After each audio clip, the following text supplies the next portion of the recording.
Sean Ryan just couldn't overlook this. In the for-profit world, that would be called fraud. He would be in jail. And on the Sean Ryan Show, Nathan Apfel wasted no time exposing Kenneth Copeland's shady practices. Obviously, one person doesn't need 4 private jets. You know what I mean? So is that what they're doing? They're launching a jet rental business. We're unpacking all of that today on Faith Frontline. So hit that subscribe button and let's get right into it. Kenneth Copeland is a great example. Runway behind his house, 4 jets. Yep. Obviously, one person doesn't need 4 private jets. You know what I mean? So is that what they're doing? They're launching a jet rental business. I know I've heard a couple people do that. That's their excuse for the private jet is, hey, we're actually going to make money with it. But I see that as an excuse. Like, there's this thing that we profile on the show called long-term ministry, or I'm sorry, long-distance ministry. And a pastor will find an excuse and open a church 1,000 miles, 2,000 miles, 3,000 miles away from his main church. And then he goes, I need a jet because I have to go preach the gospel. And it's, again, it goes back to that biblical premise of what is a church. Like, you're here to make disciples of men and run your ministry, which is your family. Everything else is just man building layers on top of Christ's message. Like, Christ didn't say you need to fly, like this guy needs a private jet to fly over there. Instead, the Bible says to build and exhort Christians, raise up Christians like you, Sean. And this is the kicker. The whole point of a shepherd, of a pastor, because pastor translates to shepherd, is to raise up his flock and then send them out. For those of you that don't know, Kenneth Copeland is the founder of Kenneth Copeland Ministries, an international religious body with headquarters in Fort Worth, Texas. Over the years, he's been infamous for his ostentatious display of wealth procured under the guise of preaching the gospel. And that's what Nathan and Sean are talking about in the clip. It's important to point out that Nathan's not really kicking against planting new churches or branching out as a denomination. He's not saying a pastor can't travel to preach elsewhere either. However, purchasing and maintaining 4 private jets for that purpose alone, it's overshooting it. Some financial experts would have you know, owning a private jet isn't really a good investment. They're generally expensive and depreciate over time like cars. And let's not forget the cost of maintenance too, which would typically include repairs seen and unforeseen, crew wages, fuel, even downtime for when the plane is on the ground. Rough estimates put that at about $1 million per year. Now multiply that by 4. Then consider the source of all that money and where it should have gone instead. And just in case you think this doesn't really explain much, Nathan wastes no time uncovering other signs that aren't just anti-biblical, but also hint at a well-thought-out design for financial exploitation. So if the biblical form of church is, I am here to, if you came to my church, whatever that be, a home church, a megachurch, my entire biblical goal is to steward you in the faith and grow Sean to where Sean goes, I'm ready to leave. I'm going to go start my own. That's the point of the church.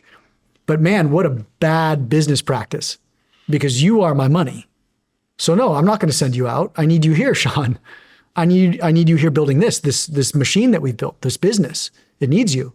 But God didn't tell you to build a building. He told you to build the body. Kenneth Copeland is the guy, you've seen the video before where the female news anchor corners him on the runway, and she walks up to him and she's asking him about the private jets, and he gets in her face and he goes like this. Have you seen that one? Do you ever use your private jets to go visit your vacation homes, for example? Yes, I do. Okay.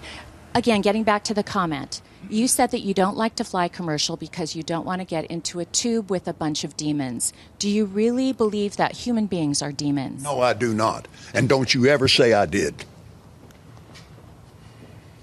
We wrestle not with flesh and blood, but principalities and powers. The last clip never stops raising questions, no matter how many times you've seen it. That moment right there was a lot of things, but it could have been avoided if the pastor didn't own 4 jets and a private airport. And that takes me back to something Nathan pointed out at the beginning of the clip, which is the financial implications of these megachurches. They are built without any form of decentralization, which means all the tithes, all the offerings, and contributions from their members worldwide side run in one direction, making for very large treasure chests accessed and operated largely by the lead pastor. Currently, the CEO of Kenneth Copeland Ministries is John Copeland, Kenneth's own son. If you know a thing or two about business strategy, the implications are quite clear, and it goes beyond mere successorship to something more disturbing: the privatization of the church. But it gets even deeper than that. And so the story goes that Kenneth Copeland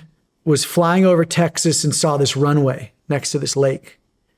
And God gave him this vision that he was going to buy this whole parcel and turn it into a church. So flash forward, he creates this marketing pitch, starts his church.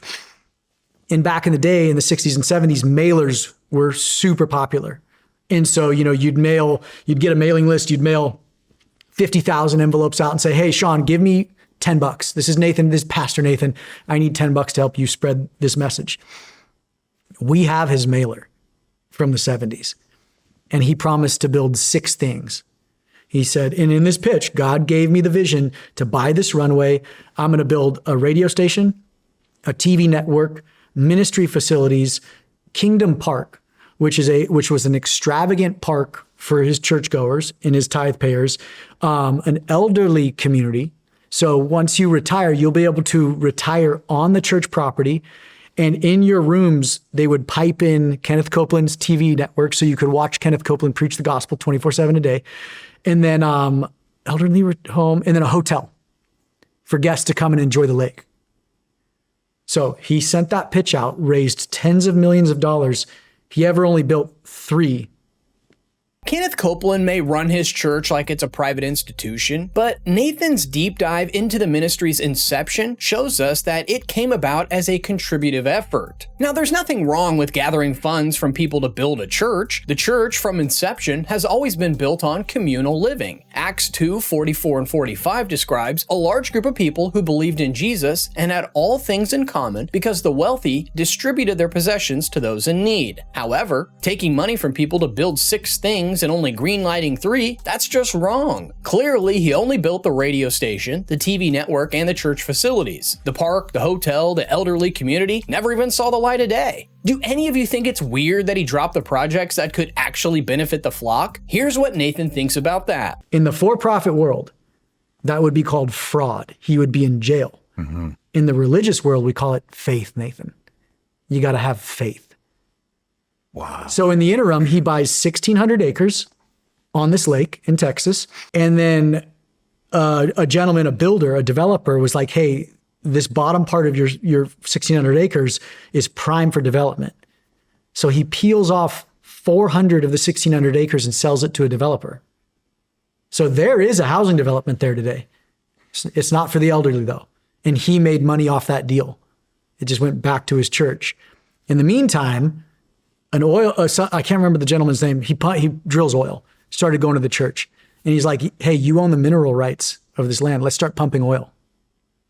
So they've been pumping oil for decades and no one knows how many tens of millions of dollars have been made off the oil because it's all this guy's. All of it. All of it. It's all called a church. Have you ever tried running a Google search on Kenneth Copeland's net worth? Somehow, blogs and websites can't seem to settle on what it truly is. For some, it's somewhere around $300 million. And about $760 million for others. Whichever it is, there's really no doubt he's really wealthy. These discrepancies might be a result of churches' exploitation allowances allowed to religious organizations to plead confidently regarding their income generated on their property. It's also the reason Kenneth doesn't pay taxes on his $7 million parsonage and the planes on the property. It'll shock you to know that the entire property, worth about $60 million, only pays taxes of $23,000. Do you know how he also refused to cooperate with the Senate investigation? Weird, right? But that's not the darkest part. You're gonna want to see this. So that 19,000 square foot parsonage, word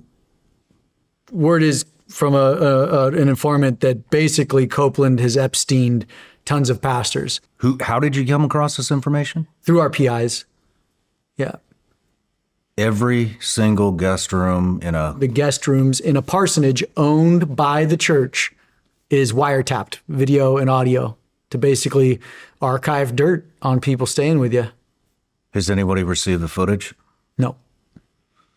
Because no one can ever get to the house. To do such a thing as a pastor is just plain evil. Say we wanted to refute the outcome of Nathan's investigation. The secrecy surrounding the parsonage doesn't help one bit, because by nature, parsonages are easily accessible to all who need to see the pastor. So far, it's been quite the trail of one erroneous practice after the other for Kenneth Copeland, and it all just brings to mind God's warning in Jeremiah 23:1, and it says, "Woe to the shepherds who destroy and scatter the sheep of my pastor. Judgment's coming, that's for sure. But while on earth, what do you think can be done to stop the excesses of pastors and keep them from exploiting their flock?" I look forward to reading your thoughts in the comments section. Don't forget to subscribe and like this video if you haven't done so yet, and I'll see you in the next one.